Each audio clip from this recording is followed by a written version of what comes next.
An error occurred. Wait a minute and then try again. Thanks. Appreciate that, StreamYard. What happened? They don't want to I see got the Niche same. Capital live. I got the same error, but it was only for my X stream. Oh, so I Nice think fan then we live. are live on YouTube. How about that? Yeah.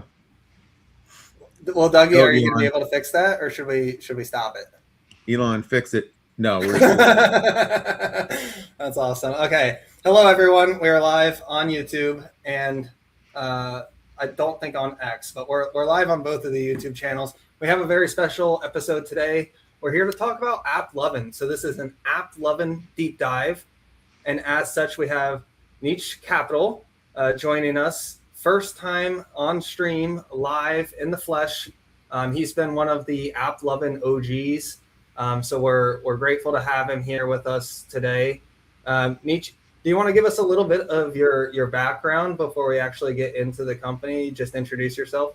Yeah, so first of all, thanks for having me on, guys. I really appreciate it. Yeah, I'm Niche Capital. I've been like investing for probably like 5 years, and first started off actually in Palantir. We're all big Palantir guys, and just started to learn about Palantir is more like the cult and just hearing about it, and I learned through that. But then I started actually learning more about financials and stuff like that, free cash flow, net income, all those kind of different things. And then I started to find AppLovin. So you know that. Yeah, so AppLovin obviously has had tremendous, fundamental success. So just digging in a little bit to the financials of it, just to give you guys an idea of what we're going to be talking about today. I mean, this is truly explosive growth. I mean, even just a year ago, they're now like doubling revenue year over year. This is their software platform. Um, and you can also look at their operating income, and just everything is just through the roof. So they're getting real results, and it's an area of focus right now, specifically for AI. These recommendation engines, they're improving rapidly. But just to tee things off, so the idea of the episode is going to be beginner friendly to people who haven't heard of app, but it's also going to be a deep dive as we, sort of tee things up and move along in the episode, where we get into what the thesis is and what the company opportunity could be. So with that, I just wanted to start off with a little bit of, explain it like I'm five here. Like, what is AppLovin? A lot of people have heard of the company. They know that the income statement is explosive. So what is the company? So this is just from Gemini. AppLovin has evolved from a mobile gaming company into one of the most powerful AI-driven and tech platforms in the world. As of 2026, it is widely considered the primary challenger to the duopoly of Google and Meta in the mobile performance marketing space. So their whole thing is performance-based marketing. AppLovin provides infrastructure that allows mobile apps to grow and make money. They operate in a virtually integrated model where they control both the technology that places the ads and historically the games where those ads appear. That business where they control the games and the apps themselves, they've sold that part off, and they're still doing the advertising part. So they've chosen to focus on that advertising portion. There's Axon, which is the AI engine. This is the brain of the company. It's the predictive learning machine engine around the ad impressions, and it predicts where the user is most likely to download an app or buy a product. So the term that you'll hear most talked about in performance marketing is return on advertising spend, or ROAS. So that's a really, really key concept. App discovery is on the demand side, which is a marketing platform where advertisers go to buy automated uh, performance-based traffic, and then Max is on the supply side, which is the header bidding and mediation tool. So think of AppLovin, and not just the run-based market, but on the auction house, if you will. So if you're going to buy advertising, you would go onto their platform and then determine which of these ad providers, the suppliers, are going to be your best return on advertising spending. And you can actually compare, do I want to advertise with Google? And you can estimate to get about this much amount of money for your ad spend, or can I advertise on Meta or even AppLovin itself? And then you can compare across those different options that you have. Does that make sense? And that was directed toward you, Dougie. Yeah. So you use the metaphor of auction house. Are we looking at the price line of advertising? What do you mean by price line? So we'll find all the expenses for you across whatever you're looking for, and we'll basically give you the prices for those, what it's going to take to reach these consumers, and then you can pick which one is best. We're included in the list, but we'll also find you the best deals. Are you saying from the advertiser point of view, like they're Yes, giving? yes, from the advertiser point of view. Yeah, From yeah. AppLovin's customers' point of view. Yes, they give them a certain amount of performance advertising, and then they want AppLovin to deliver a certain amount of returns on it. And then the great thing about AppLovin is it builds so much return because it's such a great performance engine that they just keep spending more and more. Because as the models get more data, it gets better and better. So it just becomes this like huge flywheel. Okay.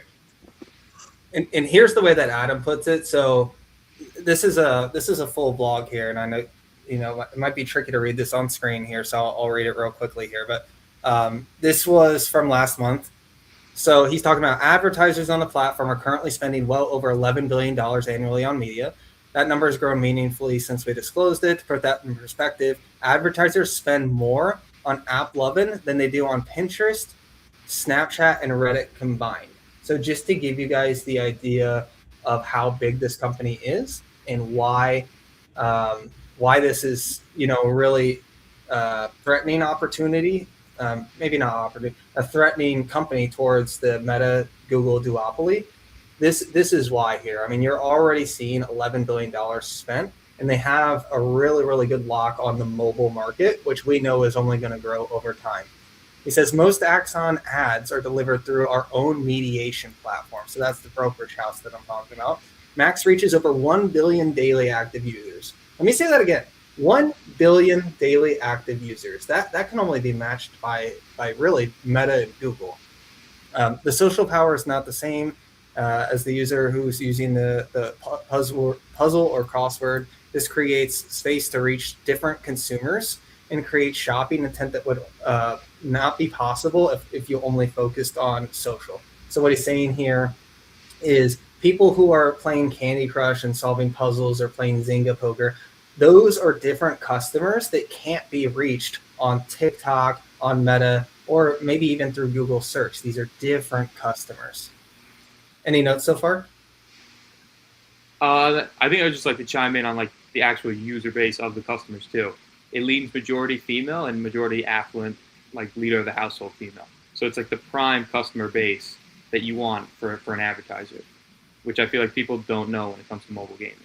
Yeah, that's a great call out, because that's a really affluent customer base, and they're, as Adam has pointed out, that's a really targeted demographic that has been hard to reach, and the Max platform has a lot of those customers available.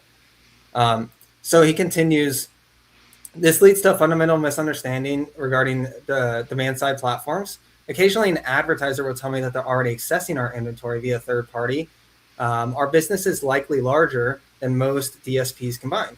Access to inventory on Max reflects competitive auction outcomes. Said differently, when our advanced models predict high purchaser intent, it's very unlikely that any bidder can bid as competitively as us for that user.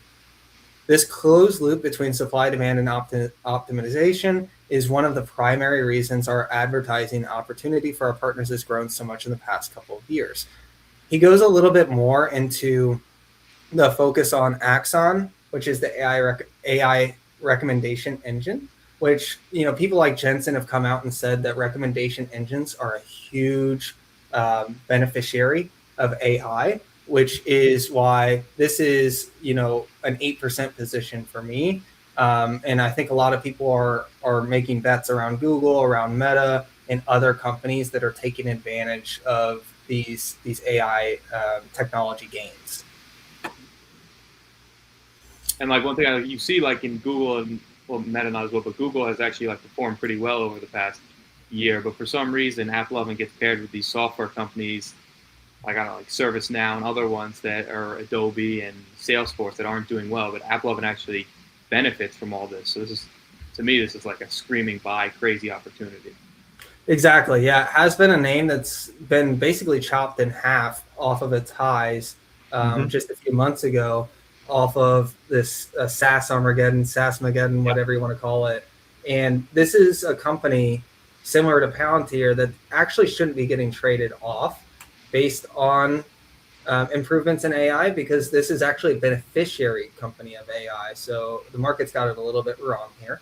No, and the multiples are very cheap too. Like I understand Palantir getting hit because the multiple's so high, but when you have a company like Apple, and I'm sure we'll talk about more, trading at 30 times forward gap, growing 70% year over year, under 30 times free cash flow, you know, like that becomes very appealing with 76% operating margin. You just don't see that anymore, or ever. Exactly. Yeah, and we can even take a pause here on the blog itself and just get into some of the fundamentals, because they truly are incredible. You're looking at, and this includes, this does not exclude the businesses that they sold here. So these numbers actually look better here. Like this 46%, this is lower than really what it is. Mm-hmm. You know, these numbers are just incredible when you look at $5.8 billion of trailing 12-month revenue for an advertising platform. And here's where the rubber really meets the road here. If you look at their gross margin, holy shit, 88% gross margin. And then they're bringing 61% of it to the bottom line. That's their profit margin. So AppLovin has a less than 2,000 person team. They were built incredibly lean because when they tried to pitch their company idea to the street, they actually did not have, they weren't able to get funding, because if you're talking about ad tech and you're talking about AI, this was not something that was popular back in 2015. And, you know, you even talk about mobile gaming. There was 1,000,001 ad tech companies. There was 1,000,001 gaming companies in the Valley during that time when they were trying to raise money. So what they ended up having to do is just say, hey, we'll do it lean. We'll do it ourselves. We're just going to cash flow the whole thing, which is why they now have you're not reading this wrong, a 72% free cash flow margin. Same. What other company has that, a 72% free cash flow margin? And it's like the change in net working capital is basically like no different. It's not like they're getting huge difference in that. Like that's basically all just business profit. So, which leads us to the valuation here. And guys, this is not financial advice. Do your own research. But the three of us have done some research here, so we're just here to share the knowledge here. But this is a company that has a rule of 40 of 140. That is higher than Palantir. If you were to put all the SaaS companies in the market on a chart, you have like all the other companies down here in this area of the chart. You have Palantir right here. And then you've got like AppLovin, who's like off screen. And I love it. I love the Palantir guys. No need to call them out, but always in the Palantir has the rule of 40 charts, and you notice they'll never have AppLovin in it. That's correct. They'll always have Palantir as the top, but you know someone's going to email the Palantir team. have AppLovin get on there. Well, I mean, nothing's stopping AppLovin from making the same chart. That's true. Or get Chart Kid Matt to do it from that is probably the biggest reason that you see Palantir trading at what 120p, 200p. It's insane. Yeah. AppLovin trading at 30 P's. AppLovin doesn't know how to market themselves, and that's the biggest thing. And that's kind of what you're hoping in the bull case, is that they start to do that more, start to get more investors. What we're kind of doing now, like, excited about the company. Now their price to sales is a 28. So just to be clear, like typically when you talk about a software company, a 28 price to sales is typically not cheap. But when you're doubling your revenue every single year, 28 price to sales can get caught up with quick. Now they guided for about 30% growth, but come on, if you look at their previous results, I think a lot of people, particularly shareholders who are bullish, we would be very, very disappointed if 30% was the print. Well, I just want to say one thing on the 30%. That is just their baseline. They always say 20 to 30%, and that's just in mobile gaming. So that includes, like, they also now getting into e-com, as we're probably going to talk about later. But that 20 to 30% guide is baseline mobile gaming, nothing to do with e-commerce. So the probable realistic guide is probably more like 40 to 50%. Now, everyone might be wondering, like, okay, what is it? Like, what's the secret sauce? What the hell is going on here? Why are they growing so fast? So Adam gets into here, jumping back to the blog. Axon primarily delivers full screen video ads that the user cannot scroll past. Again, the user cannot scroll past. So how Meta, TikTok, Snapchat, how they're all advertising is just these ads that most people are just going to spam right through. As soon as they recognize that it's an ad, they're just going to try and skip it as fast as possible to get to the content that they want. These advertisements are opted into through a few different ways, but one of the ways that they get people to have undistracted attention on the advertisements that they're pushing through is through 30, 35, 45-second long advertisements that are opt-in. So you can either play the game for free and every once in a while you'll have to watch an advertisement, and then after that you can continue the game, or you can even get in-game rewards from actually watching the advertisement. So if you're playing Candy Crush, I don't even play Candy Crush, but you get gems or whatever for watching the advertisement. That's one of the ways that they can create intent. Roughly half of the impressions occur between game levels, and the other half are rewarded through video placements where users choose to watch an ad in exchange for in-game advertisements. These ads are viewed with full attention. So naturally, that's going to drive conversion. So now it's starting to make a little bit more sense. Hey, they're actually advertising in a different way than Meta, Pinterest, and Snapchat. Continuing here, Axon operates in an attention-rich environment. These ads are intentionally viewed, watched for extended periods of times, and give advertisers the ability to deliver complete brand message. So another good distinguishment, a lot of companies, they don't want their ads to be only viewed for 5 seconds. They actually want to have the ability to get across their value proposition and make some name brand awareness. And that's just going to drive optimal outcomes and create economic growth. If you guys want to read the full letter here, I'm just going to post it right here. You could just search Axon blog, and you'll be able to find it. But Doug, just from someone who is a little bit more green to the name, does the company at a high level make sense before we dive into maybe like more specific questions? Yeah. Well, this is a obviously profitable and obviously functional model. The problem is, I genuinely hate the product and the ad. Now I am one of the OG worst people for that. Like, I was one of the first people designing banner ads back in the day and hated those at the time. Now we have, full video unskippable ads. It's like your HR training that you can't fast forward or yeah. But you see here's our target demographic. Yeah. We got those are the least favorite ads. Yeah. But June does. So when they say opt in, I assume it's opt in. Like, by playing this game, you consent to play, all these ads and have your information shared. I mean, that's why the games are free, right? Right. And we understand that. It just feels so. It feels so scummy at one point, but then the tech that they're actually putting in it on the backside, because it feels like something like a small Russian bot farm would be standing up, right? Just forcing all these full video ads down your throat. But then on the other side, we do understand there is a whole lot of tech and nuance to the job that they do that makes them so valuable and has their margins so incredibly high. But nobody would ever say anything similar to that when you look at an ad when you're scrolling through Instagram. No one would ever say it's like Russian bots, or no one would ever say that it's scummy when you are just scrolling through Instagram stories and you get hit with 5 skippable ads in a row. What this is doing is it's offering advertisers the ability to say, hey, would you like 30 seconds of undivided attention? If so, this is where you can do that. And then the user is opting into those advertisements, either by playing the game or by in exchange for in-game currency or what have you.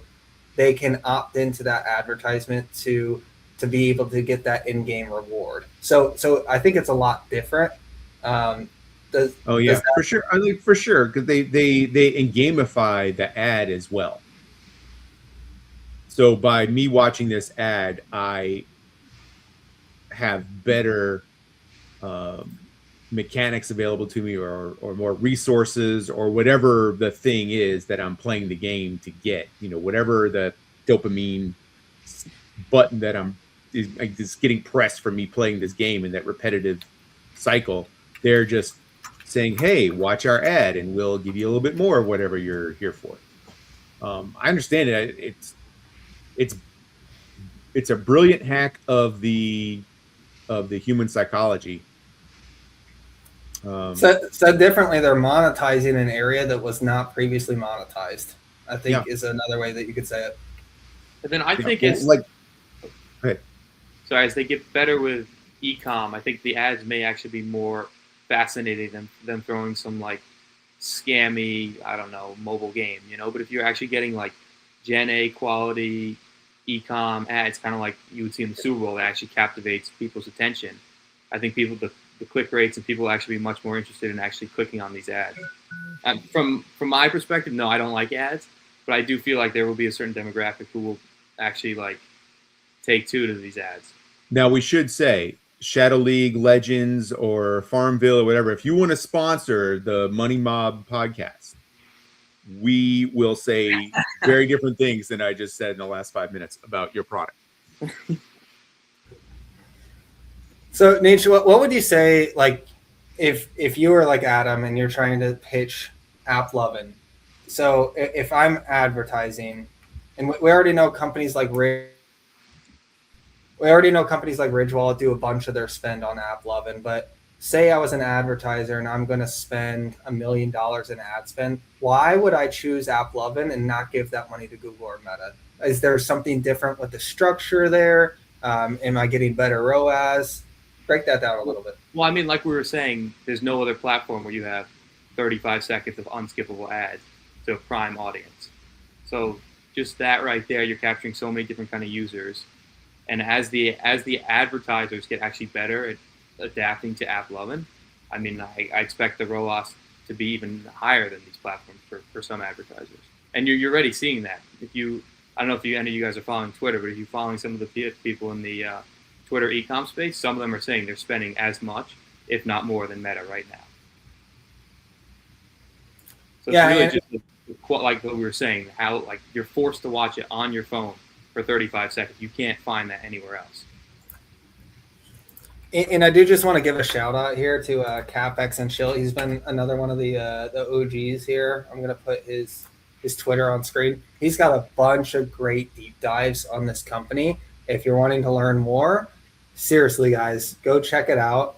There's a few other names that I can shout out. What is it? Dodgeball Capital. I'm trying to remember what his actual username is. Dodgeball Capital, yeah, good friend of mine. I sent a list to Amit the other day because he was curious here. Rubicon 59, I think it is. This is great.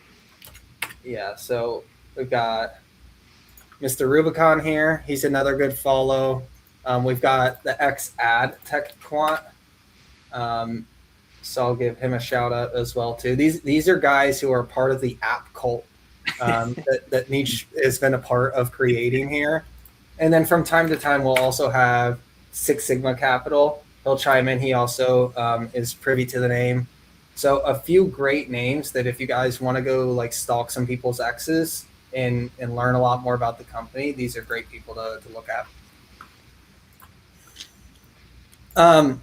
So keeping things moving here, what's with the company name? Can you give like a breakdown of, how the company name came to be, and like, is it hindering them? Do they need to change it, or do they just roll with it at this point? Well, I forgot exactly why the name's Apple. I know it's something to do with apps, and then they had another app, and it was called like something Lovin', and then they were like, we're an app, so let's call it App Lovin'. I think it was something like that. Adam had I think it was Goldman Sachs conference where he talked about it. But I do think the name partly does hinder the stock price. We see, I think Buco Capital Growth he will tweet about this many times. I don't care what the financials are. I'm not investing in a name called App Lovin'. So I do think there are people who just see the name and they automatically like turn it off, and I'm like, no, I'm not investing in it. But there also could be another side of this where you could get kind of like a meme style thing where people are just running off memes with the name App Lovin', and you're starting to get a lot of retail into the name. So I do think there could be that side of it, which we don't see. Like imagine you're selling App Lovin', McLovin shirts, and you just get to be like, there just gets to be like a huge kind of following with the name. But I definitely do think the name hurts, and I think that's why they're actually like, if you look at all their new blogs and posts, you see it from Axon. So that's kind of their new platform. What they're going with is Axon now. Yeah, and I'm not sure it's if it's like a headwind to advertisers, but it certainly is towards like a lot of like retail people who are like looking at this. They're like, is this even a real company because of the name? But obviously, being audited by Deloitte, we know that they are a very real company that makes lots of money. Mm-hmm. Doug, did you have a word to get in there? Well, I just share the sentiment. It was a difficult pill to swallow. Just like, hey, it's App Lovin'. I guess I had gotten so used to it by the time, just kind of watching App Lovin' and Palantir kind of move, have their big run-ups kind of at the same time, right? And it's like, oh, Palantir is the greatest thing in the stock market this year, except for App Lovin', like, and everyone's like, App Lovin', what the hell is that? It's advertising. Like, oh, I'm staying away from that. It's going to be cyclical or something, or they've got some gimmick. It felt like, oh, they're just felt like it was like the name of a small cap. I think that's what it is, right? It doesn't sound like it's the name of a big boy company. But yeah, au contraire, 155 billion market cap. Yep. So they've clearly gotten everything in order, and I'm now a shareholder. I told you I not financial advice, everybody, but I in my 401k portfolio, I added another 30% to the position size earlier this week. So would have been really fun to have added more at that 360 level, but right. I was already mad at it because I had bought in right before it started going down, as normally happens to me. I feel like I want to say most people are indirectly actually shareholders of App Lovin' now because of the S&P inclusion 2 quarters ago. That's true. We all got a little SPY. Yeah, and had you bought the name in February of 24, so that's 24 months plus 1 month, 25 months, you would have 10x'd your money. And that's a result of that revenue explosion that we just showed you, as well as the margin expansion at the same time, which has a really similar feeling to what Palantir did. Now, you're hoping that both of those companies can continue that process. I've actually got both of those companies weighted about the same in my portfolio of 8%. But both of these companies have done a really, really good job in explosive upside revenue while expanding their margins and keeping their cost structure really, really low employee count, really high revenue per employee. Last time I looked, App Lovin' was like in the top 10 of all companies in the world in terms of revenue per employee. I think it may be like number 2 now, behind only like OnlyFans or something. They just they just surpassed NVIDIA. 900 app is like 900 employees and 5,400, 5.4 billion in revenue. So it's like insane. So per CSI market, they're estimating between $4.2 million and $7 million of revenue per employee. So that's insane, guys. Around like $5 million per employee. Like, I don't know about you, Dougie, but like I do not make $5 million for my employer. I'm just like, if I make 5 million, if I'm worth $5 million a year to my employer, I'm kind of like, well, where's the SPB at? Come on. And you're asking for a raise. Investors hate it. Investors hate SPB so much, and I feel like I'm the only person who's like, no, I'm fine with it. I mean, that was a big, like, Chris Patel hate point for Palantir for a long time, was the stock-based compensation. And I'm like, but they're the ones that are doing the work. They should be first in line to get paid, you know? Exactly. They're the ones that are actually generating the value that I'm buying, that get me the cash flow. So when you're talking about $5 million per employee, that's an amazing business, amazing management, because how many of those employees could go do the same job they're doing somewhere else and have that, like if they just started their own business and they did the exact same thing they're doing now, how many of them would be making $5 million a year? Probably not many. Yeah. But because they're able to work inside this company under this management with this one product and focus, that allows those employees to be that productive from a financial point. But if I could just pinball one thing on the SBC, and the one thing, if I was an employee, maybe I'd want more SBC, but as a shareholder, I actually love the low SBC. Is AppLovin has less than 5% of revenue on SBC, which is less than Meta, less than Google, one of the fewest for any tech company. So the fact that Adam runs the company so lean for shareholders, he obviously very much cares about shareholders. Otherwise, he could easily run this at 15 to 20% SBC like most growth companies. Well, it's going to be low naturally because you have such low headcount. Yeah, but I'm saying he could pay more if he wants. You know, like you can have as much SBC as you want. Well, it's like if you keep the headcount low, you can toss out a little more incentive-based compensation, right? Mm-hmm. A little more stock-based compensation because you're keeping the headcount low. And if you're getting the job done, well, then there's no reason to expand. Well, look at this. It's not only is it not expanding like every other software company like Adobe, Salesforce, Workday, etc. This is actually going down, their stock-based comp. And at the same time, you also have them repurchasing shares. If I can find it here, there it is. Look at that. Isn't that just beautiful? They're buying back $2 billion of shares in the trailing 12 months. And from what management has said, that's actually not slowing down anytime soon. Because again, what we talked about earlier, 70% plus free cash flow margin. They have a ton of free cash flow because the margin on this product is just unbelievably high, and they're putting that back into the repurchases of the company for the good of the shareholders, which is ultimately for the good of the management team who owns lots of shares. Yeah. So, Nish, did you want to talk a little bit about maybe a lot of it about management of the company and how important that is to the thesis here?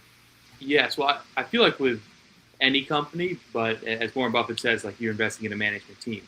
But especially with a company like AppLovin, where you don't necessarily know what's going on in the day-to-day, it's not like you see the name everywhere. I feel like the management is by far the most important. And I mean, I'm new. I've 5 years been investing, but of any earnings call I've listened to, of any like CEO I've been followed, Adam is by far the best. Like the way he talks, just how professional he is, how he executes. I mean, he's running the business at 77% operating margins. You got to be incredible to do that. So just from like a business execution standpoint, beat and raise every quarter.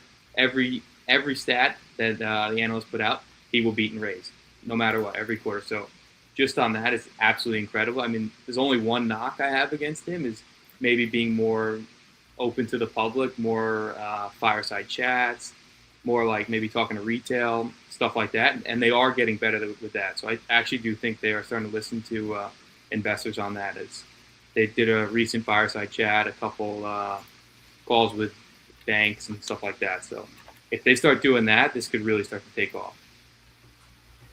Yeah, and we've also seen them do a little bit more just like news shows in general. We saw them, what's that show called? TBFN or TF? There's a show that's like 4-letter acronym that's a stock market technology investing show. I'm trying to think of it. Is it TBVN? I know what you're talking about. I remember when he was on. TPBN, is that what it's called? TBVN, something like that. TBPN. That's what it's called. Yep, this is it. So he did do it. He did do it like a half an hour long interview on their channel. So I'll try and find that here, and I can link it as well. But they've definitely done a good job of trying to improve that. But they are kind of starting from zero because they haven't done that really at all previously up to this point. So they are trying to get involved in that spot.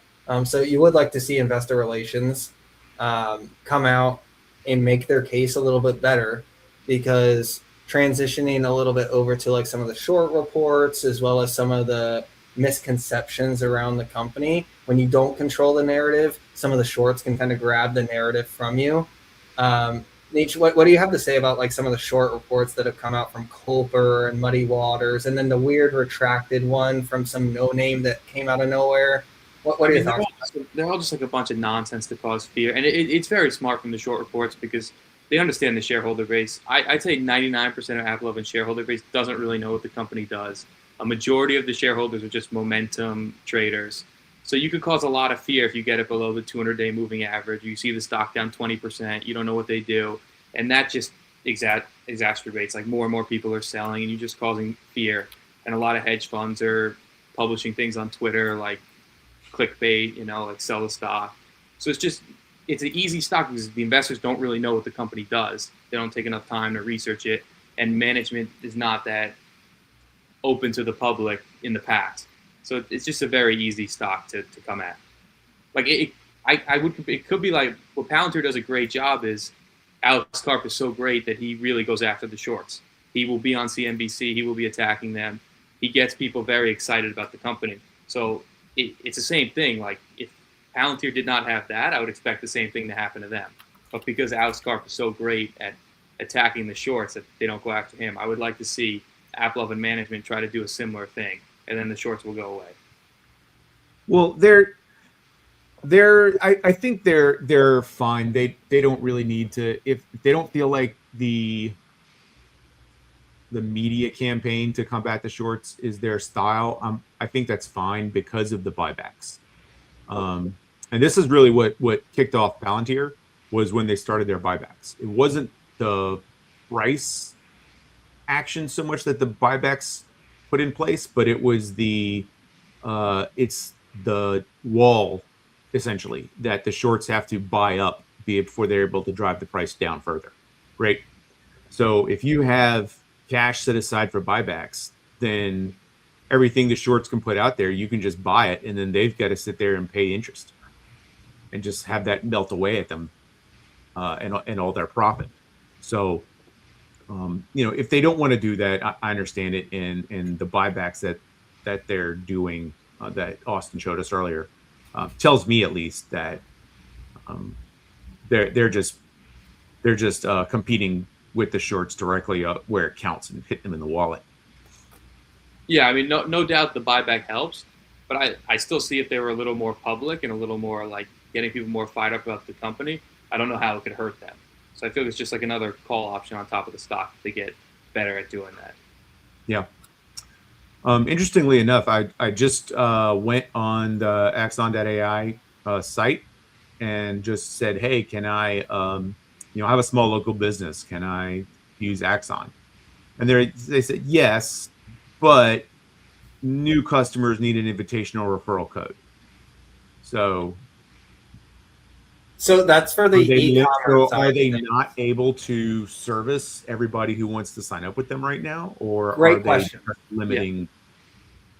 Yeah. So back in October, they launched their e-commerce platform. So think of it as advertising as a big bucket, and on this side you have app-based advertising, which is that mobile and gaming that we've already talked about. And what they're trying to launch is the other side of the bucket, which is e-commerce, where they're trying to go to the web and create a product there. So they need people to come onto the platform so that they can refine their model and get it a better performance. So what they've started doing is they use the referral only basis to get people onto the platform until the product actually became ready. And in October, they launched a self-service platform to where advertisers can actually use the platform a little bit more intuitively and do what they want to do. So the platform is starting to roll out on the e-commerce side. It's immaterial revenue at this point, but that's part of the bet that you're making, is that they are able to take the model that they have on the mobile side and transition it over to e-commerce and blow that up into a big business. So they're kind of restricting access to the platform until they feel that they've got a model that's worthy of really sharing it far and wide. Because the worst thing that you can do is have a model that's half baked and then roll it out to everybody and have it flop. Does that make sense, Dougie? Yeah. I mean, it's a new product launch that's an invite only right now. Yeah. For now, very very shortly here, and it should be probably within like the next 2 quarters. They should be rolling this out. If not, they've hit like a material headwind, and they're needing to fix stuff. But we should be expecting probably within the next 6 to 9 months that platform should be dispersed widely. Probably actually a little, or management says first half of the year. So I actually would not be surprised in the next month or two if we see it open to all. Okay. So we see that they're kind of rebranding a little bit as Axon.ai. So what is their AI backend? Presumably they are collecting data and processing it using machine learning, artificial intelligence. Yeah, it's such a broad term, people just throw that around. Right. So yes, but they're similar to Palantir. What is Palantir? Right. So what are they doing with it? How are they using it? Obviously, they're keeping their head count down, but are they offsetting that by spending a whole bunch on tokens, or, what's their tech spend looking like? Just like, you mean like compute, stuff like that? Yeah. They say they always keep that at like around 10% of the revenue, and around 10%. They just they've just have a huge data advantage through their mediation platform, and as that gains more data, the flywheel just gets better and better. So it's just basically just an algorithm, and as algorithms get more data and more good, AppLovin gets good quality data. Everyone gets data to these auctions, but because Max holds the auction, they get the best kind of data. So AppLovin's getting the best data, and their moat gets better and better as they get more data. So it's like basically at this point impossible to catch up to them because of how much data they already have. They have a virtual monopoly, Dougie, on the audience that plays these mobile games. So, if you're playing a mobile game and you see an advertisement, there's a very, very high likelihood that is purchased through AppLovin. So it's a different advertising base than who you would advertise to on Instagram or even just through Google, because you're hitting a different demographic of users. Does that help? Yeah. So you mentioned the other 2 800-pound gorillas. So it's not really Meta per se, but what's to stop Google from just saying, okay, we do this now, and just inserting their ads into YouTube videos, for example, unskippable YouTube ads, or maybe you can pay a couple cents or something, or whatever, but kind of copy that revenue model, not unlike they did with YouTube Shorts, right? I mean, a lot of times when Google copies something, they get it 80% right, but they just have the audience to, it doesn't matter if we get it perfect, we just need to get it. So is there a moat there that keeps someone like a Google on the sidelines for this particular market that AppLovin is working in? Well, on the mobile, I mean, Google's already involved through AdMob on the mobile gaming side, and they've basically kind of given up on it just because of how great AppLovin's been. So on that, I'm not worried about them. But yeah, obviously, if Google starts to roll out unskippable ads on YouTube and on different platforms, and maybe they get better results, that could be. But the advertisement, like TAM, is so huge that it's not like a zero-sum game.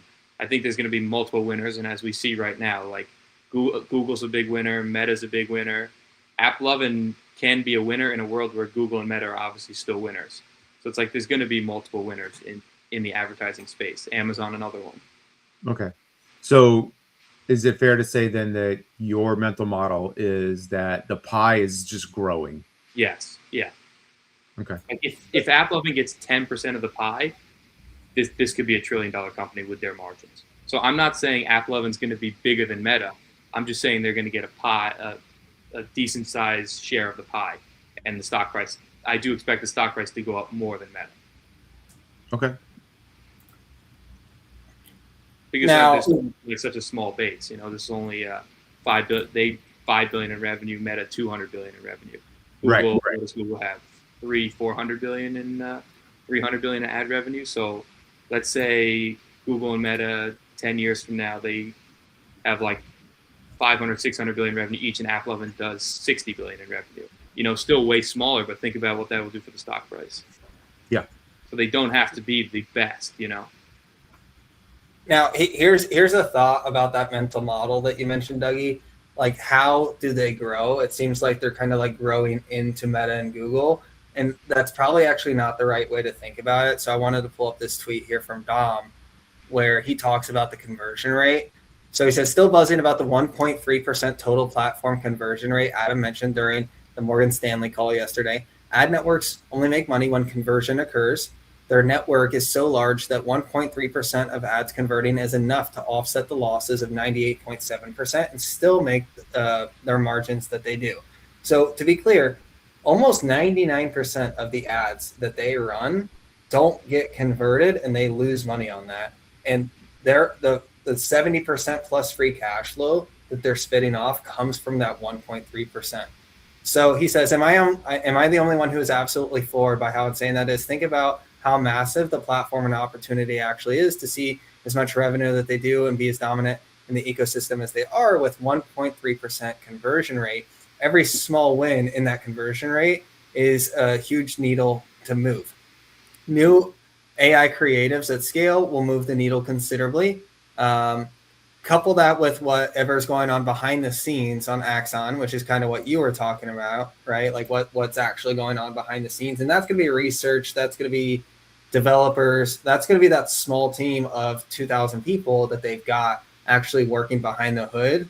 And I can't see how, with their trajectory, new initiatives, and new verticals, that this doesn't become the biggest ad platform in the world. Maybe put a pin in that. Like we said, we probably don't expect them to overtake Google search or Meta, but they do have access to a really high number of daily active users. So the point here is that all they have to do is move that conversion from 1.3 to like 2 and then on to 3. I think that's kind of like the long-term idea, is to move that conversion slowly up. And you know, the more advertisers they get on the platform, the easier it is for them to be able to do that. Right now, if you're on the platform, they're so new in it that if I jump on Candy Crush, I'm going to get advertisements for Birkin bags and Longaberger baskets and picnic items. Like, it's all going to be marketed towards like older ladies.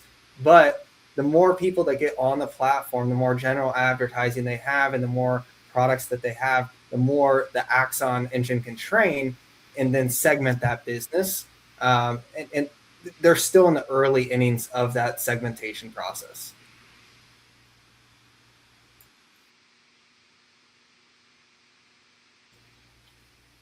The next question we had was, how do they go about converting? And I know we've talked a little bit about it, but how do they go about converting and transitioning from the mobile part onto the web part. What's the timeline that the company is given for that? And what inning are we in the journey if you had to put an inning to it? I mean, this is the first inning, if you ask me. You know, they still are not even open to all. Like, generative AI is just rolling out, and I feel like a lot of investors, and Adam talked about this in the recent conference in Boston, expecting like revenue to go from 1 billion to 6 billion in like a year in ecom. I do think it's going to be like a slower process with that, just as they get more advertisers on. It's still going to be growing like 80 to 100% probably year over year ecom, but I think it's going to be like a steady 80 to 100%, something like that, instead of like you get that huge jump but then it slows off, just as they continue to add more advertisers. And real gains will come from the conversion rate getting better through the Axon model. So that's where I actually see most of the revenue coming from, just over time, the model getting better and better. So I think it's going to take some time, but obviously it's growing so fast already that it doesn't really matter, you know? It's something hearing people talk about the model here sounds very familiar. It sounds like the ad platform sounds like SoFi Bulls talking about the loan platform. And so there's an expectation that all these other companies are going to come here and use our platform to get these things that they're already getting, but they're sourcing it themselves. So I guess I would ask you, why is this not SoFi running itself into the ground, chasing this loan platform? Which, I mean, maybe it works, maybe it doesn't. This is not a SoFi discussion, but I think we're all familiar enough with the narrative there that, we've seen our friends in SoFi just like bash their head against the wall for years, saying that this thing is going to take off, and it just hasn't. So, like, what makes you think that this platform is going to take off and essentially the competitors are going to come here and participate in this one platform?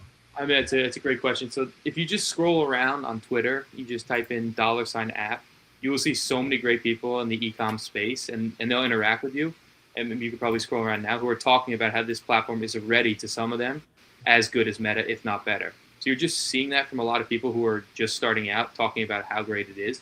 And it's just beginning now. So if you're already seeing this now, and you don't hear this about other platforms, like no one talks about like Pinterest or like Snapchat as being this good. So, and they're a more established platform. So this early on, for people to be talking about Axon or AppLovin like this, it's just incredibly promising. I don't know if maybe you could pull up, I think Miranda Ettinger, something like that, talked about it a lot as being, she spends just as much on AppLovin as she does on Meta in like year one.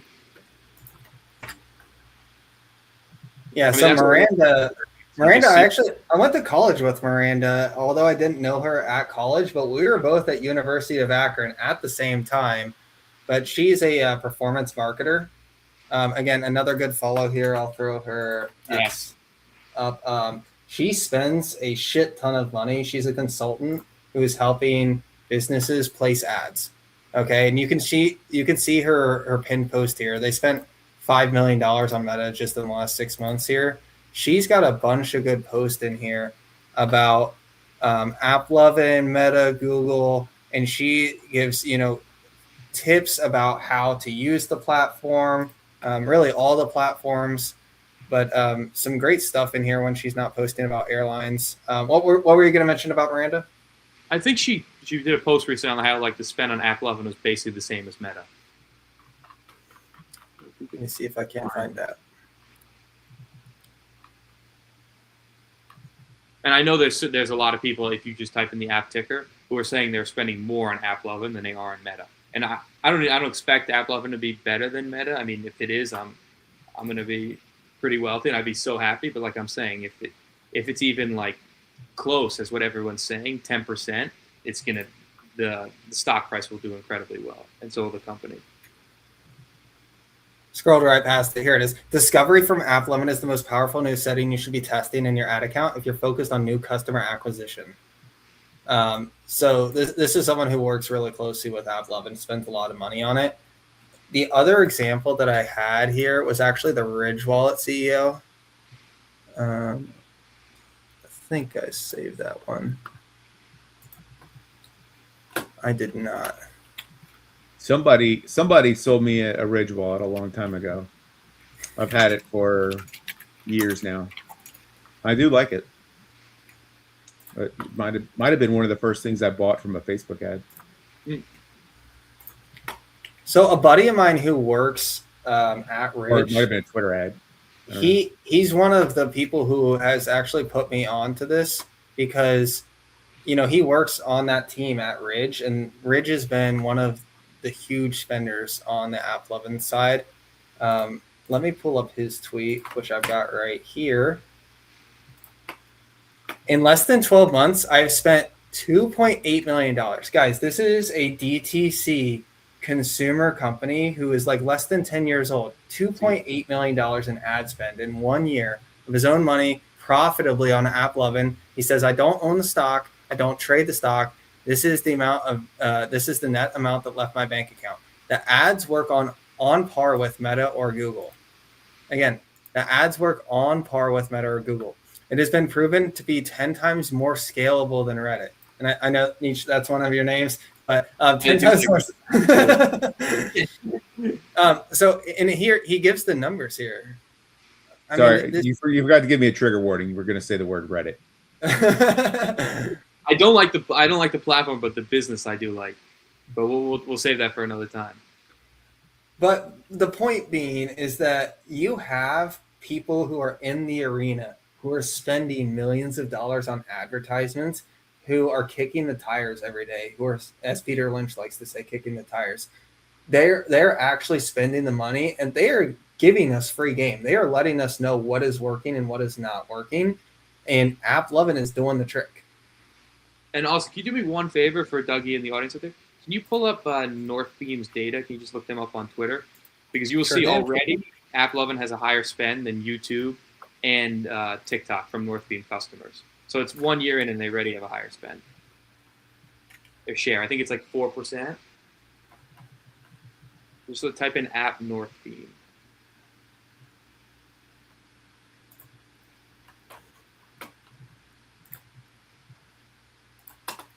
I'll get really interested when they figure out how to market my laundromat.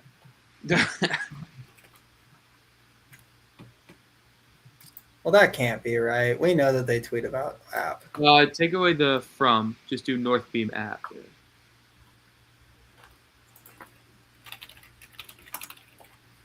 Yeah.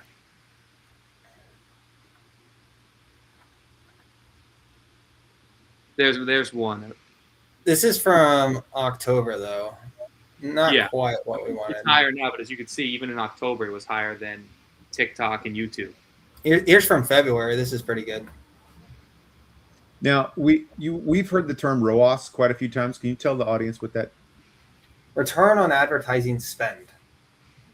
I was trying to give the guests something to talk about, Austin. Oh, sorry. We covered it earlier. Yes, everyone. Austin was the kid in the class who just blurted out the answer every time. No, I love it. Didn't give anyone else a chance to participate. Yeah, that's why we like him. He's a smart cookie. But like as we can see, like already higher than TikTok and YouTube year one, so it's already working now. And if you're looking up the ticker and you're talking to people, you could see it already works. Now I'm just betting it's going to get much better as it gets different advertisers and more data on the platform. I just see this getting exponentially better as time goes on. And you're going to get consistent, steady growth. Like I said, I don't think it's going to be like 150% and then 20%. I think you're going to see 40 to 50% CAGR over the next couple of years, and that's what you love from a business. Especially what investors love to see. So this Northbeam data, just to back up here, Northbeam is one of the companies that aggregates a lot of this data. So if you're going to buy ads, this is one of the things that you can look at is Northbeam, and this is the buyer index. So what you can see is obviously Meta and Google are dominant in this space, but you can see AppLovin is gaining market share here. And while it's, a thin slice of that market share, it's growing rapidly. So that's North So, Beam. so if we're reading this right, we're just taking the last two. Sorry, I'm just trying to break down this chart. So we've actually have a negative ROAS there of 4.5%. But the budget for what North Beam is spending is 2.5% on Axon, which is 11% higher. So they had the highest net gain over that 1 week. Is that a 1 week period we're looking at? Yeah. 2.7 to 2.13. Okay. As So compared to the previous how much period. does that vary? Is that move? Do those numbers move a lot week to week, or are they just normally just very steadily move? Because there's like there's 11%, there's an 8%, there's a 2%, at -13. But you shouldn't be spending any money on Snapchat anyway, because no one there has any money. But Meta, Google. I mean, it's hard to imagine that they're gonna move all that much. Yeah, so they are 90% of the pie, Meta, Google. So everybody else is fighting for that last 10%. But even if so AppLovin or Axon goes from 2.5 to 5, that's 100% increase. Yep. Now I do notice that they include YouTube and Google separately.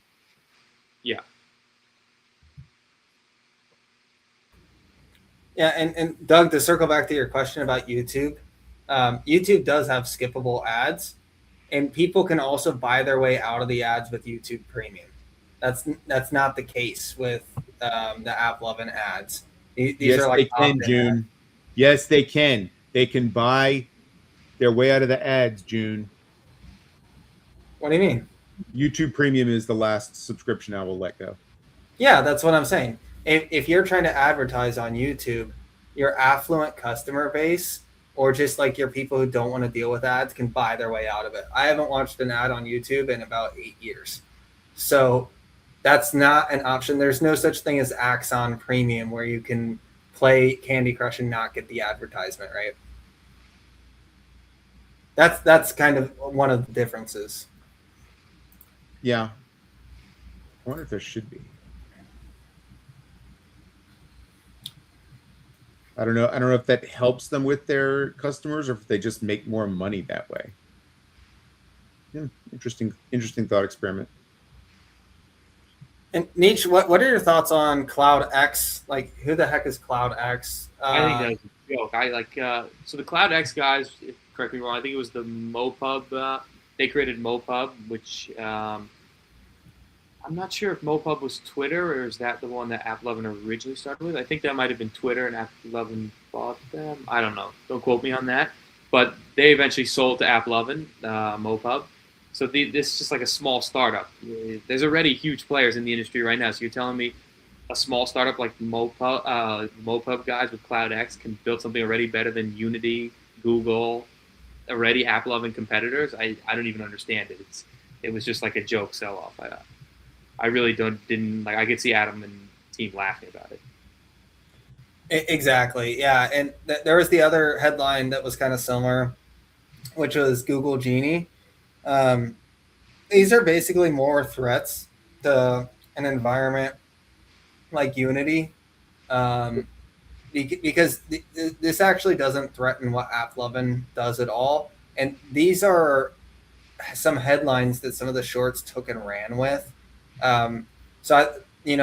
You heard us talk earlier about sort of controlling the narrative and doing a little bit more press. And these are some of the things that the shorts can take advantage of around the edges, where they just cause a little bit of confusion around a product that already has somewhat of a black box to it.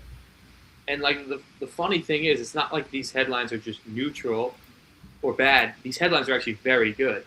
I mean, the Google Genie news is great. As it becomes easier to make games and cheaper to make games, what do you think advertisers are going to or these publishers are going to spend on marketing the games?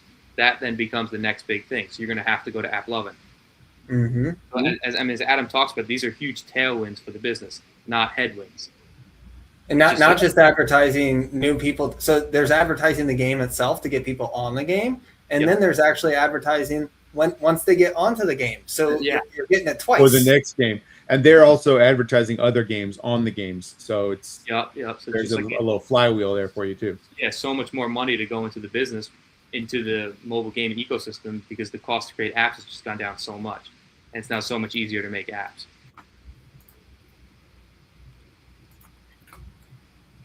What else do we have to say about AppLovin? Do you want to talk at all about? I do have a question. So I have another question. Fire away. And this is, and I may be off basis here, so this may be a stupid question. Okay, so I'm an investor, and let's just say the ad space is not my favorite.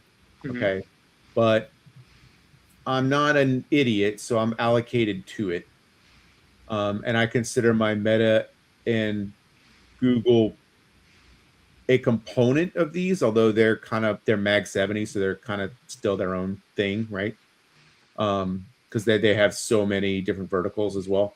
But like compared to another name like a Zeta, which to a lot of people in our community, these may be kind of the same space. I mean, I know they're not, but can you talk a little bit about where they would be the same, where they would be different, and why you think AppLovin may outclass something like Zeta?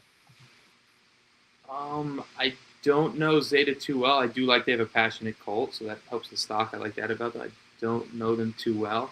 If you look at the revenue growth and the margins between both companies, you can obviously see there's definitely a difference in the moat and how the teams execute. I mean, I do think Zeta executes very well, but they're growing 30%. AppLovin's been catering at like 90% for the past 5 years, their software platform with 77% margins. So just the data AppLovin gets, the engineers on the AppLovin team are just incredible. So you just see it in the numbers.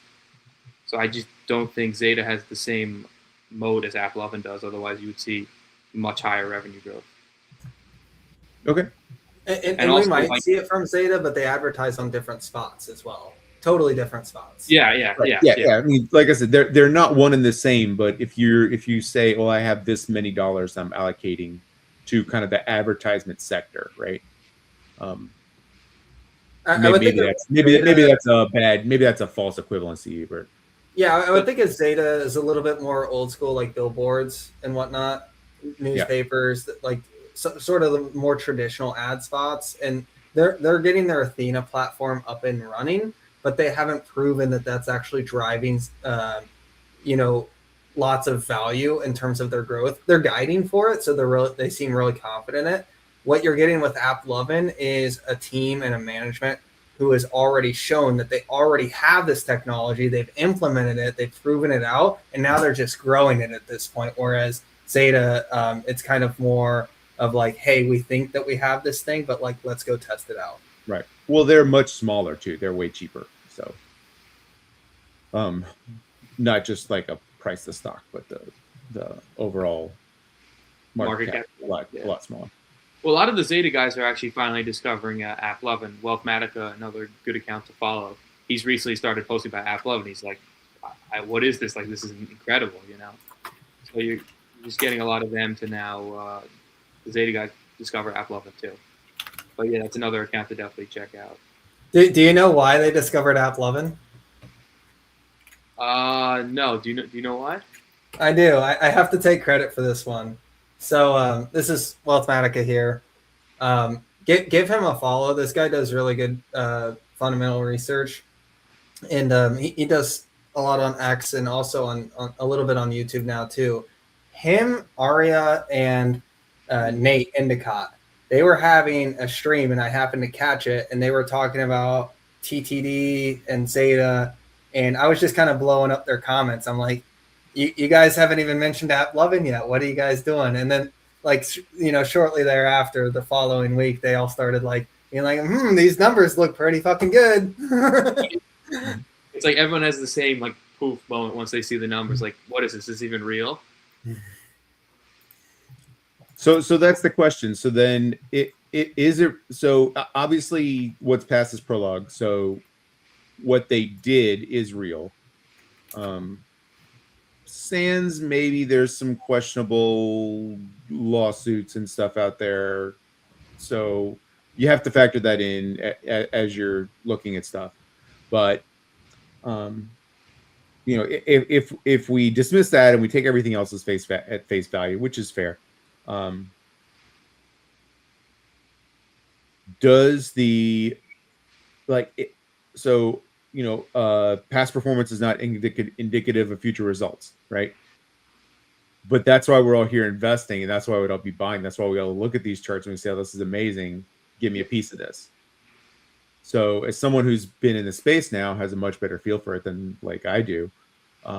What like do you consider that the future is going to look like the past, where it's just growing, and then kind of where do you see, just thinking about that total TAM, right? Where does that kind of start peaking in your mind? Like when is price to perfection happen again? Back in the 600s, or that we're just down because everybody hated SaaS all of a sudden and we're gonna go blow right past it again?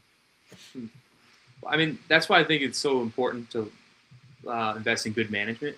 And I know we say past performance isn't good of future results, but that's kind of all I could look for really, is how has the management performed in the past? And management that has consistently beaten and raised in the past, I feel like more than likely will consistently beat and raise in the future. So if you look to the results of AppLovin in the past, every quarter is a beat and raise. If you listen to how Adam speaks, he does not pump the stock. He does not pump the product. Like, he truly believes in the products, but he's not like just pumping the products to move the stock price. Like, he's talking like, I want this is already great, but I want this to get so much better. Like, he's all about getting the product out there before anything else. So on that sense, like, the guy's completely in on the product. And then what was it, on the stock price, I think it was. I mean, I think this could be much, much higher with just they only convert 1.4% of ads click rate. If Adam's targeting over 5% and he executes, if they get over 5%, that's already a 4x to the business right there. And with these margins, if you know, right now, I feel like the Bears are in control, and I don't really know why they're in control because of how well management executes. But with this trading at 30 gap and 30 times free cash flow, that if they just execute a couple more quarters and people start to actually believe in what this company's doing and what management has done, I could easily see the stock price beating the S&P and the QQQ over the next couple of years.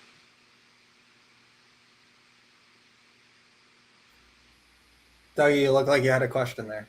I did, and I lost it. Happens to the best. I didn't want to interrupt the guest, and it was there. I just don't understand why the Bears hold the narrative with this company when the execution has been so incredibly great. And if you just look at all the charts, like, you don't see that anywhere else.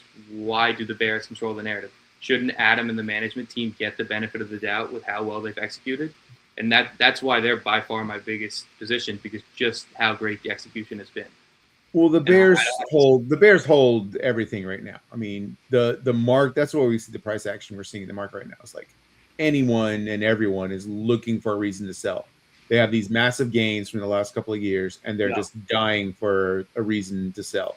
So whatever the market gives them on any day, it could be, hey, today ends in Y, sell, right? I mean, I know, I totally agree that, but the thing is, AppLovin is one of the worst stocks in the software index.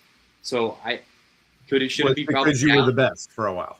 And that's just, it's a stupid thing, but it's a thing. But Palantir was also one of the best, and they're only down 10% year to date. Well, we're down 30%. You know, so there are good companies that have been up in the past that aren't down that much. It's just Palantir.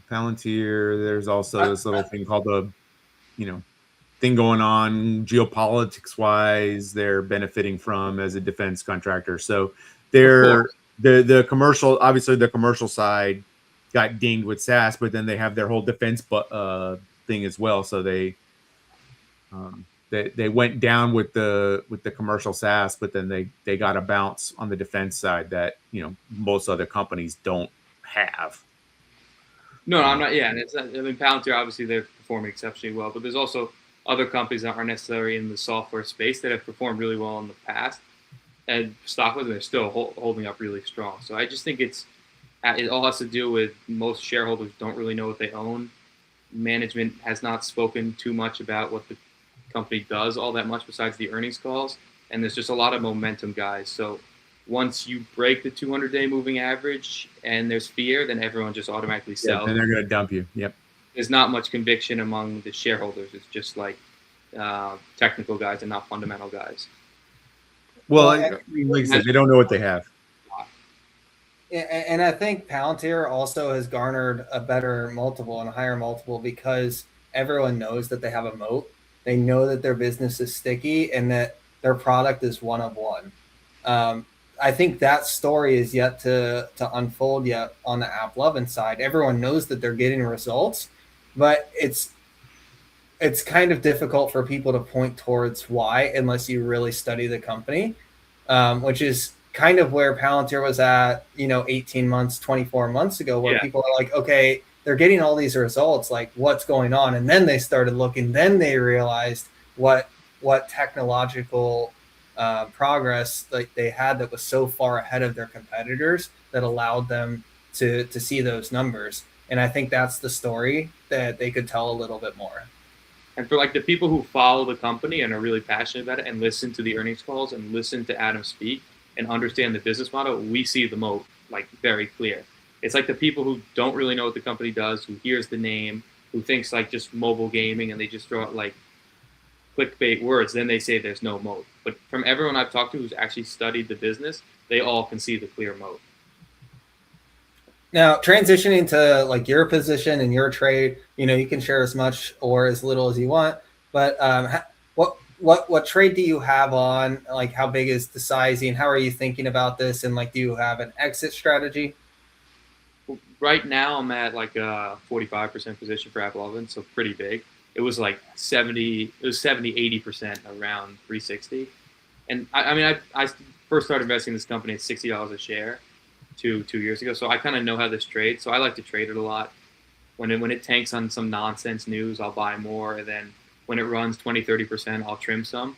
Because I know it's kind of momentum, trading around the charts. One headline could tank this down another 20%. So I feel like when it gets a lot of fear, I'll buy. And then when it rises up a little, 20, 30%, I'll take some off because I know there's probably going to be another headline. So I've actually done very well just kind of trading the stock and trading the headwinds. But I always want to keep at least like a 30, 35% position just as like a core holding in the business. So you have a high level of conviction on this. Very high. Like Adam is second to none. I haven't seen anyone speak like him. Adam is tremendous. And guys, I know earnings calls, like a lot of people are skipping them. You should not skip them. You should absolutely, if you're invested with large amounts of money into any company, listen to the damn earnings calls. It's free. It doesn't cost you anything. Like, you're putting money, lots of hard-earned money into these companies. Listen to the damn earnings calls. Yeah, because you're literally paying them to do their job, and only 4 times a year do they have to come back to you as the business owner and tell you what they're doing with your money. Like if I were to pitch AppLovin, it would be just so simple. Just be like, listen to the last earnings call. That's all you have to do. Just sit down for 1 hour and listen to Adam speak for an hour, and you will most likely buy the stock. Cool. Well, I've been listening to you for an hour, and I'm ready to buy more. So I mean, hey. Well, that's why I'm trying to get on the investor relations team. Some of the cult guys want me on there. Yeah, Dougie, if we never hear from him again, we'll know what happened. He got hired. Exactly. Yeah, probably. Yep. Well, no. We will expect merch. Definitely. We will expect merch. Anything else that you wanted to share? I guess this is a open format. If you've got anything to plug or put in here, now's the time. I don't know. I feel like we've covered a lot. If there's any like maybe questions or anything, I feel like we've done a really good job like covering things. Yeah, let's look through the chat and see if we had any good questions in here, because I did not do a good job of paying attention to it here.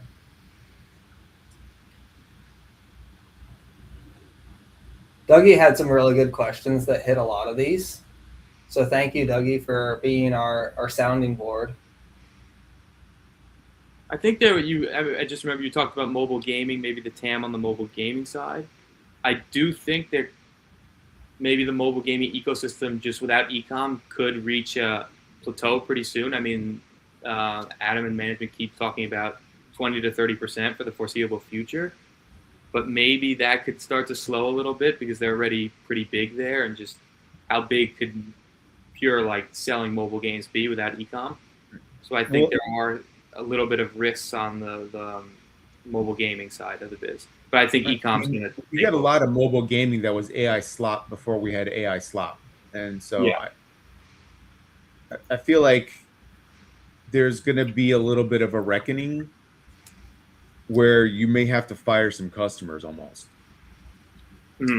because they're just dragging you down into or you're going to have some kind of quality game like to advertise on. It's going to be backwards, right? It's like, oh no, we're not running our ads on this hunk of garbage, you know. But then again, I don't see advertisers willing to do that either, because their whole. Oh, that's the question I had.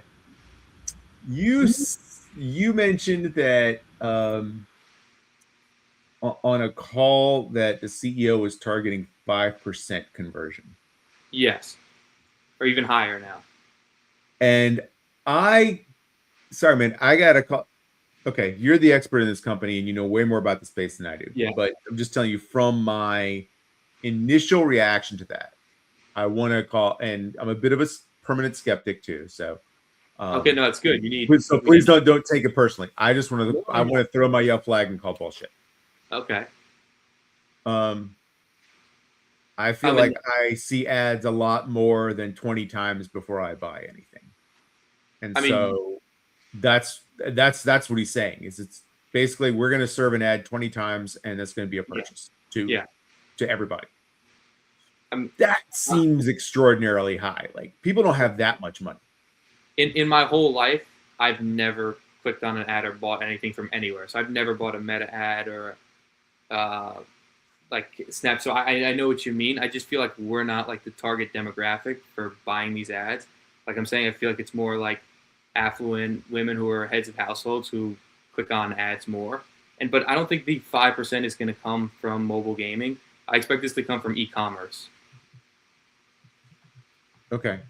And then as the even the 1% number is insanely high to me, because I think about how many times, how many car commercials have I seen before I bought a car? But that's a good point. But I think he said that on Meta or something is 4 times higher, or maybe even more. There was something on the earnings call he's talking about Meta's even much higher. So it would be good to figure out what other ad platforms click-through rates are. I don't know the answer to that, but that is a good point to find out. The other thing too is it's not just about click-through rates entirely. Like, that is the KPI that people are going to measure, but unaided brand awareness. Like, you might not click on an Instagram ad that shows you a Ford Tahoe or whatever, but that is still in the back of your mind. That is still positive brand awareness, that when you go to pick a car, maybe you're 5, 10, 15, 20% more likely to choose a Ford the next time that you go to buy a car if you're seeing advertisements over and over. I mean, this is just one thing, and they don't do this yet, but imagine a McDonald's ad that you're forced to watch for 30 seconds on your phone. I cannot see a better place to advertise than that. Or there's going to be no click-through, but you're going to think that in the back of your head, now I want McDonald's. Damn it. No, I want McDonald's. I want a little sales commission for McDonald's. Here's the other thing that my buddy, who's my Ridge Wallet friend, he's been mentioning, which is just the generative AI that's becoming more and more affordable for small advertisers.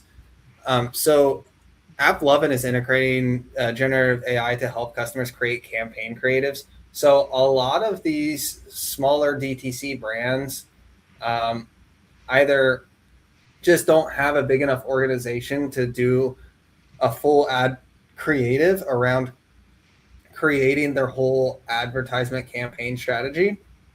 The fact that generative AI is going to be coming, a lot of the ads that we're going to be seeing in the next 24 months, if not sooner, are going to be AI created.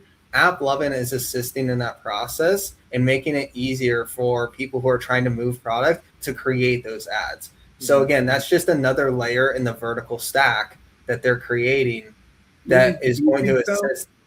Yes, absolutely. So? Because this, like, Gen AI advertising to me is like, both of you guys are too young for this, but like, they're going to be like front page websites.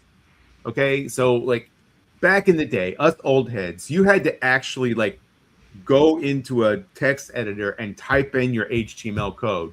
You had to manually like load everything in a browser, check the tab placement, load the images by hand, right? You had to save them to a directory, put the hyperlink, you had to do everything manually.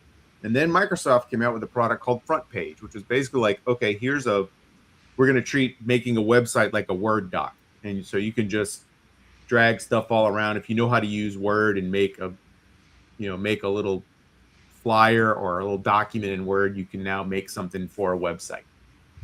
And man, those still looked awful. Like they looked like they were done by people who didn't know what they were doing. So they used a tool to shortcut having to know what you were doing, right?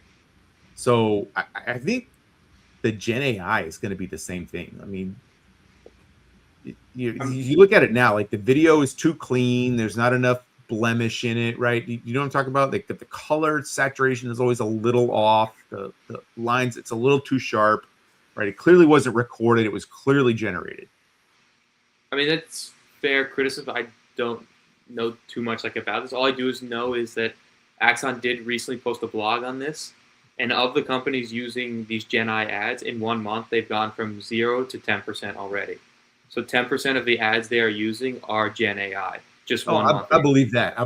I'm just like, so you just this is more of like a societal commentary. Okay, yeah. Like I don't know. I roll into that. That's more my kind of seeing the data here. Yeah, so here's the chart. Share of spend AI generated interactives. I mean, it's just, I don't know any other way to describe this other than it's going vertical. 3 weeks going from basically 0% to almost 10%. Yeah. I mean, that's insane. And like one thing I want to say too is like AppLovin's really focused on these smaller brands so that they want them to grow with AppLovin. So if they start with AppLovin from the ground floor, as they get bigger, AppLovin's also going to get bigger. So instead of like already attacking the kind of established brands, they really want to start with the small brands and grow exponentially with them. So I feel like that's kind of their main business strategy here. Oh yeah, if I can be converted from an SMB into a major brand because of my partnership with my advertiser, like I would say that's a lifelong relationship. Mm-hmm. But we've kind of moved away from the personal touch and everything now because everything is so AI driven. So maybe that's not as sticky, but that's just something everyone is going to have to deal with, is because those personal connections are gone. Or it's the opposite of that, like we were talking about with the Joe Lonsdale podcast, where it's like, oh, no. I'm getting so much AI generated incoming traffic and AI generated phone calls and AI generated emails. The only thing I can trust is having a real relationship with somebody. Well, that's kind of my Reddit pitch, but we'll save that for another another podcast. Well, one of the things to remember on that, Doug, I think a lot of people have this idea that like anything AI generated is slop. So we have to bring it back to Dougie's law here, which is this is the worst it'll ever be. It's only going to get better from here. Point 2 is that the brands themselves get to control the final product, right? If the brand's not happy with it, they don't run the ad.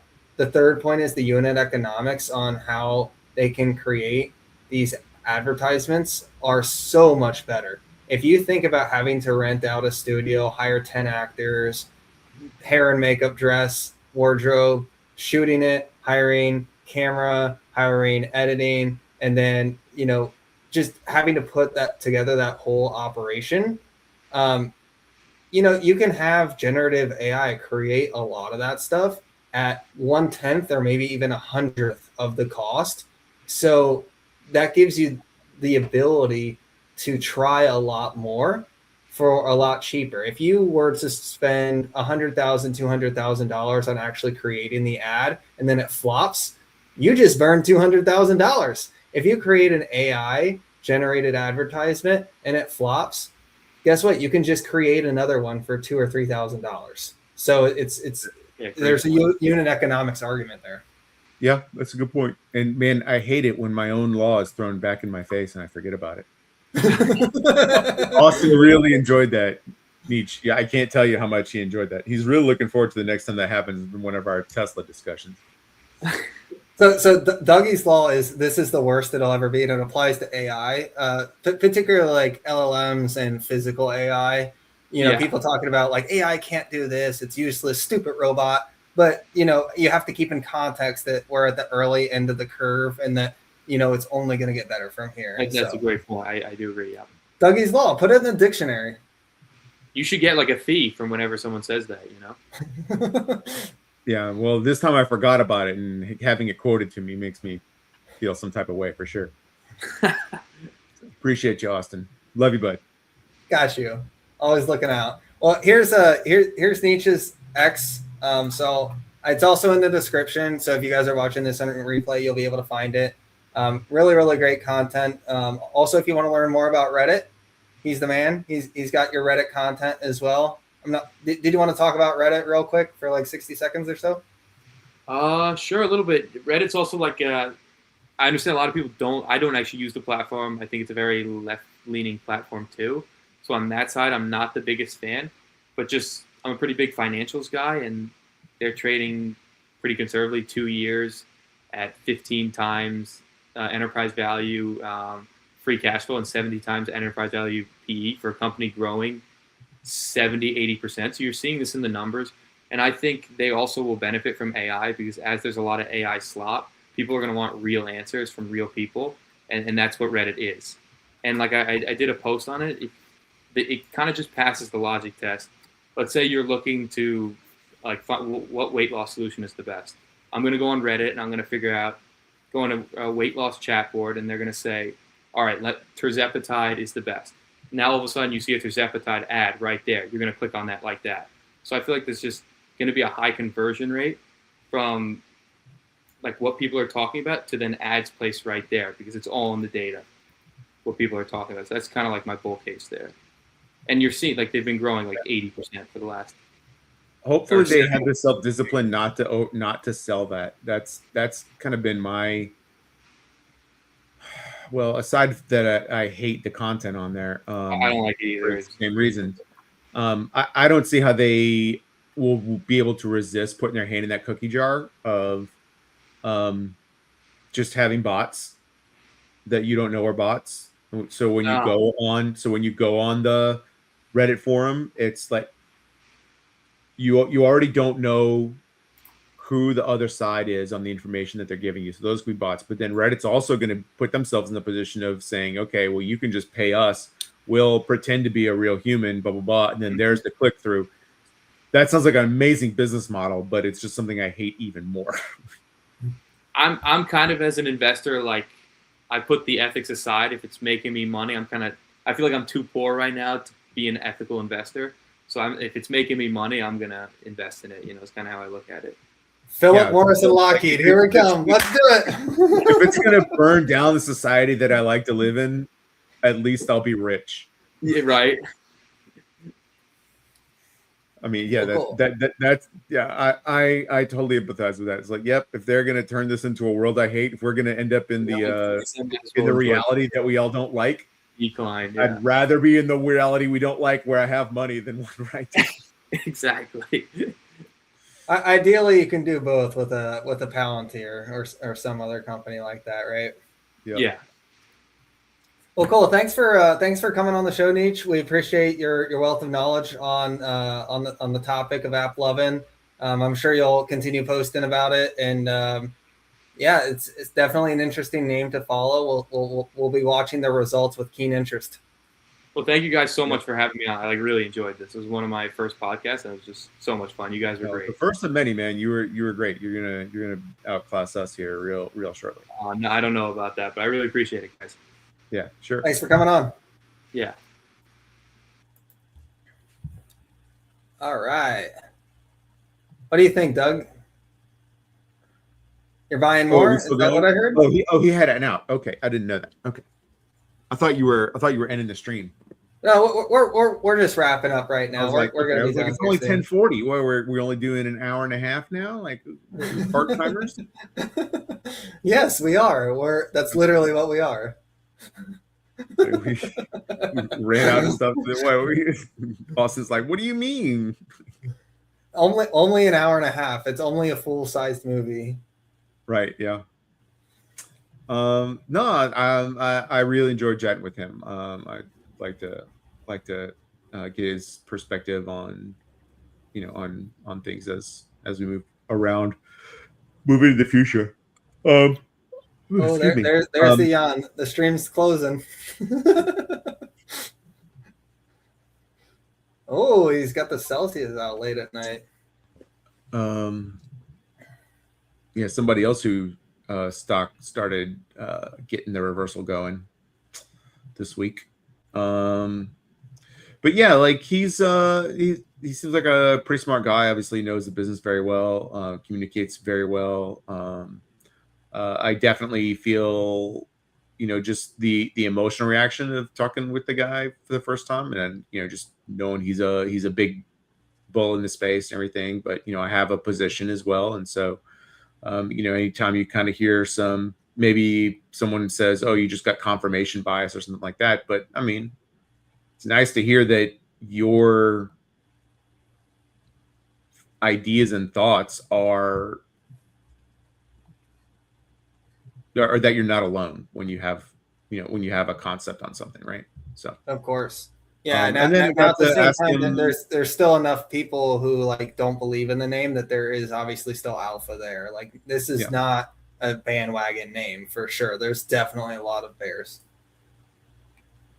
Yeah. So this but yeah, it's just nice to be able to hear and then also get some information about stuff, because I'm not a big researcher in the ad space. So just to be able to talk to somebody who actually does have some information on it, and gives me a point now where I can say, okay, this is something that we talked about with this guy who obviously knew what he was talking about. Now he had a certain perspective, and you have to understand what you're hearing from someone, but you got a little education on what to look for as well. So I think that'll benefit people who, not unlike myself, are a little less into the ad space, and now we can begin to or at least know what to start listening for when we hear people talking, right?